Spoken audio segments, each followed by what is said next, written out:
नमस्कार, मैं दीपक शर्मा और मेरे YouTube मंच पर आपका स्वागत।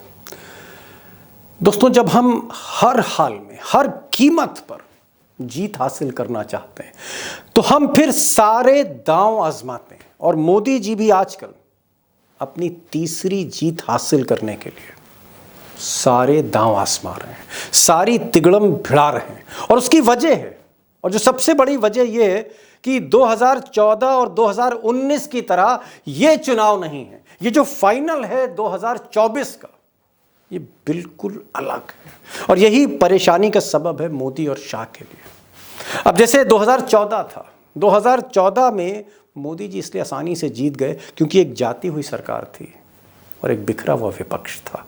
और कमोबेश यही स्थिति 2019 में थी। भले ही मोदी जी को 5 साल हो गए थे, विपक्ष फिर भी एक नहीं हुआ था।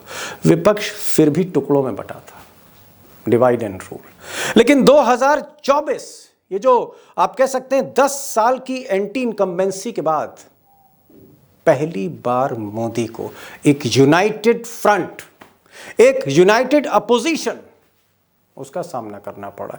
ये एक ऐसा चुनाव है 2024 का जहां पूरा विपक्ष कश्मीर से केरल तक, बंगाल से गुजरात तक एक हो गया है। और यही मोदी जी के लिए सबसे बड़ी परेशानी है। अब सच ये है कि वाकई मोदी जी के लिए 2024 की राह इतनी आसान नहीं है, कांटों भरी है। और उसकी जो वजह है मैंने आपको बताई कि एक तरफ यूनाइटेड अपोजिशन है जिसके पास 62% से ज़्यादा वोट शेयर है, और दूसरी तरफ बीजेपी है जिसके पास 37% वोट शेयर है। वोट शेयर का इतना बड़ा अंतर है कि ये जो अरिथमेटिक है, इस अरिथमेटिक से जीत का रास्ता निकालना बड़ा मुश्किल काम है, टेढ़ी खीर है। और इसके लिए एक ही उपाय है कि इस विपक्ष को ही तोड़ देना। Break the opposition, break the alliance, break the vote share. आप कह सकते हैं बहुत सीधी राजनीति। और शायद इसीलिए पर्दे के पीछे एक आखिरी अटेम्प्ट, एक आखिरी कोशिश है गुजरात लॉबी की कि इंडिया अलायंस को किसी तरह से तोड़ दिया जाए। और उनके निशाने पर ममता बनर्जी हैं, उनके निशाने पर अरविंद केजरीवाल हैं, दो मुख्यमंत्री हैं। और ये वो मुख्यमंत्री हैं जिनकी फाइल अमित शाह के टेबल पर है, ईडी की फाइल, ममता बनर्जी के भतीजे की और केजरीवाल उनकी खुद की। और यहीं पर आने वाले समय में डील करना चाहती है गुजरात लॉबी। अब दोस्तों, पहले बात कर लेते हैं ममता बनर्जी की। ममता बनर्जी दरअसल एक ऐसे चक्रव्यूह में फंसी हुई हैं कि ना वो आगे बढ़ पा रही हैं, ना पीछे आ सकती, ना फ्रंट फुट पे जा सकती हैं, बहुत ज़्यादा बैटिंग कर सकती, ना बैक फुट पर आ सकती, क्योंकि उनका जो भतीजा है, जिसके हाथ में एक तरह से आप कह सकते हैं कि ममता बनर्जी के बाद कोई व्यक्ति अगर ताकतवर है टीएमसी में, या ममता बनर्जी का जो अमित शाह है, उनका भतीजा है अभिषेक बनर्जी। और अभिषेक बनर्जी, उसी पर ईडी ने आप कह सकते हैं फंदा कस रखा है। किसी भी समय अभिषेक बनर्जी को जेल भेजा जा सकता है। इनकी जो पत्नी है उनको भी ईडी के समन जा चुके हैं। इनके जो साथी हैं अभिषेक बनर्जी के, उन सब की भी घेराबंदी हो चुकी है, कई जेल में जा चुके हैं और एक के बाद एक फाइलें खोली जा रही। अब यहाँ पर ममता बनर्जी को अपनी विरासत को बचाना है, अगर पार्टी आगे चलानी, तो एक चैलेंज उनके पास ये है। दूसरा चैलेंज है कि इंडिया अलायंस को वो कमिटमेंट कर चुकी हैं, इंडिया अलायंस के साथ उनको पर्दे पर बने रहना है। और यहीं पर चाणक्य डील करना चाहते हैं। चाणक्य चाहते हैं कि कांग्रेस और लेफ्ट इनको छोड़े ममता बनर्जी, और बीजेपी के लिए कुछ सीट एडजस्ट कर दे बंगाल में। पिछली बार 42 में से 18 सीटें अमित शाह ने जीती थी बंगाल में। वो चाहते हैं कि 7-8 सीट तो अभी भी जीत रहे हैं, 7-8 सीटों पर ममता बनर्जी कुछ आसान से कैंडिडेट दे दें, एडजस्टमेंट कर लें पर्दे के पीछे, कि बीजेपी एक बार फिर से 14-15 सीट जीत जाए बंगाल में, उस बंगाल में जहां अब स्थिति बीजेपी की बड़ी खराब है। सवाल इस बात का है कि ममता बनर्जी क्या ये डील करेंगी? क्या ममता बनर्जी पर्दे के पीछे डील करेंगी? इसका मैं जवाब दूंगा, लेकिन पहले बात केजरीवाल की भी कर लेते हैं। अब ममता के बंगाल में अमित शाह की 14-15 सीटें फंसी हैं, लेकिन ये जो साहब है अरविंद केजरीवाल, इनके यहाँ तो कम से कम 40-45 सीटें फंसी हुई हैं। केजरीवाल जो इस वक्त दिल्ली के मुख्यमंत्री हैं, पंजाब में उनकी सरकार है, उनके फुटप्रिंट्स गुजरात में भी हैं, कुछ राजस्थान में भी हैं, हरियाणा भी उनके निशाने पर है, दिल्ली के बगल में, या कहें पंजाब और दिल्ली के बीच में हरियाणा है। नज़र यहाँ भी है केजरीवाल की। तो 46 सीटें हैं, पंजाब में 13 हैं, दिल्ली में 7 हैं, हरियाणा में 10 हैं, गुजरात में 26 हैं। और बीजेपी के सामने 2 ही पार्टियां हैं। कांग्रेस आप कह सकते हैं प्रिंसिपल अपोनेंट, गुजरात में, राजस्थान में, पंजाब में तो है ही, हरियाणा में भी है, दिल्ली में भी है, और साथ ही साथ आम आदमी पार्टी भी है। कम से कम पंजाब में तो आम आदमी पार्टी और कांग्रेस के हाथ ही सब कुछ है। अब मोदी और शाह चाहते हैं कि केजरीवाल थोड़ा सा दूरियां बना लें।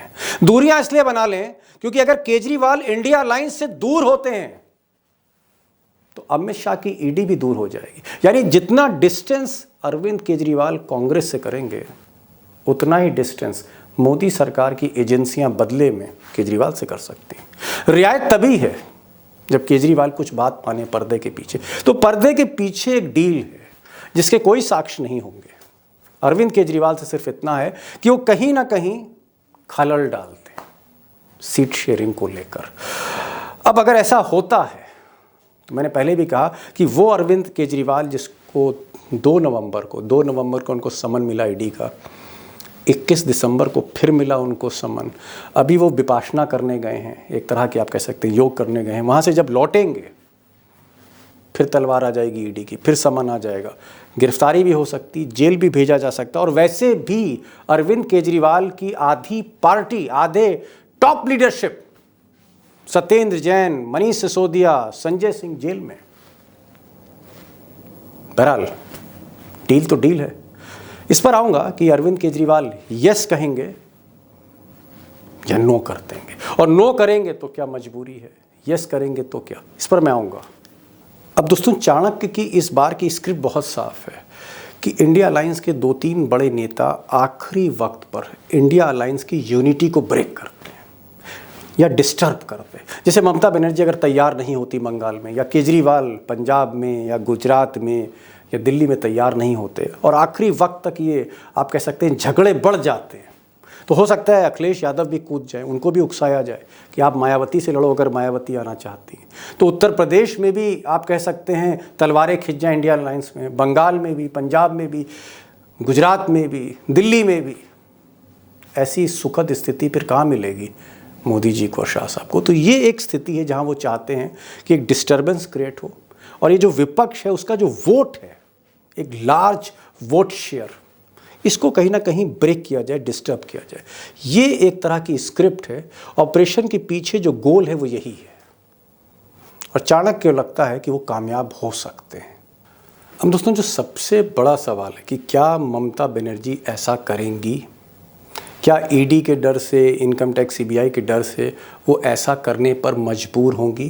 क्या विवश होंगी?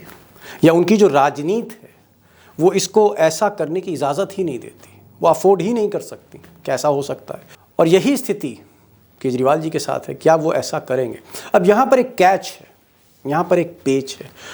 कर तो सकती हैं, ममता बनर्जी को कोई रोकने वाला नहीं, अपने आप में वो सुप्रीमो है, और केजरीवाल भी सुप्रीमो है। इनके ऊपर कोई मोहन भागवत नहीं है, इनके ऊपर कोई 10 जनपद नहीं है, इनके ऊपर कोई गुजरात लॉबी नहीं है। ये अपने आप में इंडिपेंडेंट है, कर तो सकते हैं, लेकिन इसके जो परिणाम हैं वो इनकी पार्टी के लिए, इनके वोट शेयर के लिए, इनके वोट बैंक के लिए बड़े घातक होंगे।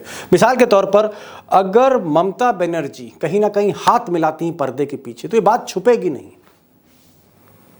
और तब जो उनका जो बेस वोट है, जो उनका असली वोट है, मुस्लिम वोट, और एक बहुत लार्ज स्केल है, एक बहुत बड़े प्रतिशत में जो उनको जिताता है, वो उनके हाथ से निकल सकता है, निकल के कांग्रेस की तरफ जा सकता है। कांग्रेस को फ़ायदा हो सकता है। उनका वही हाल हो सकता है जो तेलंगाना में केसीआर साहब का हुआ। केसीआर साहब जिनके पास हमेशा से 12-13% जो मुस्लिम वोट है तेलंगाना में, हैदराबाद के चारों तरफ मुस्लिम वोट केसीआर के साथ जाता था, और उसके साथ जो एक विनिंग कॉम्बिनेशन बनता था, को कोई हराने वाला नहीं था हैदराबाद में, तेलंगाना में। लेकिन जैसे ही उन्होंने अपनी बेटी, जिनके ऊपर ईडी ने केस कर दिए थे, अपनी बेटी को लेके जैसे ही वो डाइल्यूट हुए, पर्दे के पीछे अमित शाह से हाथ मिलाया, ये बात मुसलमानों को नागवार गुजरी, उनके वोटर्स को नागवार गुजरी। और आपने हाल देखा केसीआर का क्या हुआ, कहाँ प्रधानमंत्री बनने का ख्वाब देख रहे थे, अब मुख्यमंत्री भी नहीं। तो ये जो केसीआर इफेक्ट है, ये ममता बनर्जी को डरा रहा है। और यही स्थिति केजरीवाल की है। अगर केजरीवाल डिच करते हैं इंडिया अलायंस और एक मैसेज जाता है, तो उनका जो मुस्लिम वोट बैंक और ठीक ठाक संख्या में वो वोटर भी उनसे खिसक सकता है। उनकी जो सेकुलर पॉलिटिक्स है उस पर भी सवाल होंगे, मुस्लिम भी नाराज़ होगा, उनका हाल भी केसीआर जैसा हो सकता है। तो ये दो डर हैं। अब ये एक तरफ ये डर है कि आपकी राजनीति का पूरा जो नींव है, जो बुनियाद है, वही हिल सकती है, और दूसरी तरफ ईडी रिलीफ भी दे सकती है। अब दोस्तों, इंडिया अलायंस के कुछ नेताओं के साथ ये जो डील करने की कोशिश हो रही है, या जो डील पर्दे के पीछे खेली जा रही है, या कोशिश है, साजिश है इंडिया अलायंस को तोड़ने की, इंडिया अलायंस के कई नेताओं को इसका इल्म है, इसकी भनक है। और जानकारों के मुताबिक राहुल गांधी को भी पता है, खड़गे को भी पता है। और ऐसा लोग कहते हैं कि कोशिश हुई है खड़गे की तरफ से, राहुल गांधी की तरफ से, कि ममता दीदी को समझाया जाए कि 3 महीने की बात है, ओनली 3 मंथ्स। दिसंबर जा चुका है, जनवरी, फरवरी और मार्च, फिर आचार संहिता लग जाएगी। मार्च से बल्कि पहले ही लग जाएगी, या मार्च के फर्स्ट वीक में लग जाएगी। ऐसी स्थिति में सिर्फ 2-2.5 महीने की बात है, ये ऐसा कहा गया है। कांग्रेस समझ रही है कि एक प्रेशर है, फैमिली पर प्रेशर है, ईडी का प्रेशर है, पूरी तरह से राजनीति को ख़त्म करने के प्रयास हो रहे हैं, ये मजबूरियां हैं, विवशताएं हैं, लेकिन बात तो 2.5 महीने की है। और दूसरी तरफ ये नेता भी रियलाइज़ कर रहे हैं कि भले ही इनको अप्रोच किया जा रहा हो इधर से उधर से, ये भी जानते हैं कि बीजेपी के साथ अब जाना या हाथ मिलाना या पर्दे के पीछे मिलाना, ये घातक होगा उनकी राजनीति के लिए, भविष्य की राजनीति के लिए। तो मेरा ये जो, अगर आप टेक पूछें कि मेरा दिल क्या कहता है, मेरा दिल ये कहता है कि कोशिशें होंगी, कोशिशें होती रही हैं राजनीति में, और गुजरात लॉबी कोई मौका नहीं छोड़ती। उसका एक पॉलिटिकल मोटिव भी है इस वोट शेयर को ब्रेक करने के लिए। लेकिन ममता बनर्जी जो एक शेरनी की तरह लड़ती रही हैं, या केजरीवाल एक शेर की तरह जो दहाड़ते रहे हैं, और उन्होंने अपने सीने पर बहुत सी चोटें खाई हैं। उनकी टीम जिस तरह से तोड़ दी गई, उनके साथी जिस तरह से जेल भेजे गए, जिस तरह से लिकर केस में कोई एविडेंस नहीं है, डॉक्यूमेंट्री एविडेंस नहीं अब तक, सिर्फ गवाहों पर, सरकारी गवाहों पर केस खड़ा किया जा रहा है। जैसे लालू और उनके बेटे तेजस्वी पर सरकारी गवाह बना के केस खड़ा किया जा रहा है। हकीकत यही है, एविडेंस नहीं है बहुत से केसेस में ईडी के पास। इसलिए ममता और केजरीवाल, मुझे ऐसा लगता है, मेरा दिल कहता है, ये गलती नहीं करेंगे, ये गलती नहीं होगी। तो बहुत बड़ी बड़ी ताकतें इस इंडिया अलायंस को तोड़ने में लगेंगी, बहुत बड़ी बड़ी ताकतें। पिछले कुछ दिनों से मैं देख रहा हूँ, जबरदस्ती क्या दिखाया जाएगा, इसकी उसके से लड़ाई हो गई, उसकी उससे लड़ाई हो गई। मैं आपको पूरी जिम्मेदारी के साथ कह सकता हूँ, जितनी अच्छे से और जितने प्यार और मोहब्बत से सारी मीटिंग्स हुई हैं, किसी की किसी के साथ लड़ाई नहीं है। तो केजरीवाल हो या अखिलेश यादव हो या फिर ममता बनर्जी हो, मुझे लगता है ये जो 2.5 महीने इच्छा शक्ति दिखाने का समय है, ये नेता दिखाएंगे। हम दोस्तों, पर्दे के पीछे जो कुछ हो रहा हो सामने तो आ ही जाता है, क्योंकि राजनीति हमेशा सार्वजनिक होती है। जो वोट की राजनीति होती है, मतदान की राजनीति होती है, फैसले इसमें सामने आ ही जाते हैं।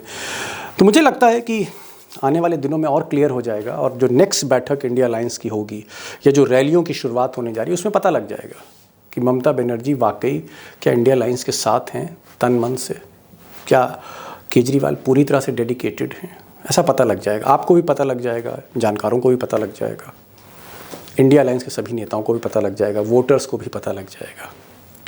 तो मुझे लगता है कि आने वाले समय में क्लियर होगा। लेकिन मैंने पहले भी कहा, गुजरात लॉबी को अंडर एस्टिमेट नहीं करना चाहिए, कुछ भी कर सकते हैं। लेकिन एक तरफ ममता बनर्जी और केजरीवाल, ये लोग बहुत ही विल पावर, बहुत ही दृढ़ इच्छा शक्ति वाले नेता हैं। मैं कहूँगा कि इच्छा शक्ति से ही ये टिके हुए हैं, अपने दम पर, ऐसा नहीं करेंगे।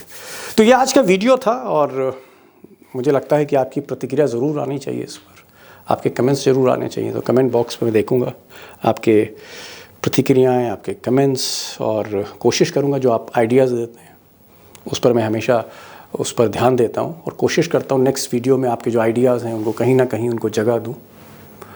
और इस हौसला अफजाई के लिए जिस तरह से आप इस वीडियोस को देखते हैं, मेरी वीडियोस को, उसके लिए बहुत बहुत शुक्रिया, दिल से शुक्रिया। आज क्रिसमस है और क्रिसमस की बहुत बहुत बधाई। Merry Christmas to everybody, all my friends. फिर मिलते हैं एक नई वीडियो के साथ। और आखिर में गुजारिश की, ये जो बेल आइकॉन है इसको क्लिक करिए, नोटिफिकेशन जल्दी मिलेगा आपको। नमस्कार।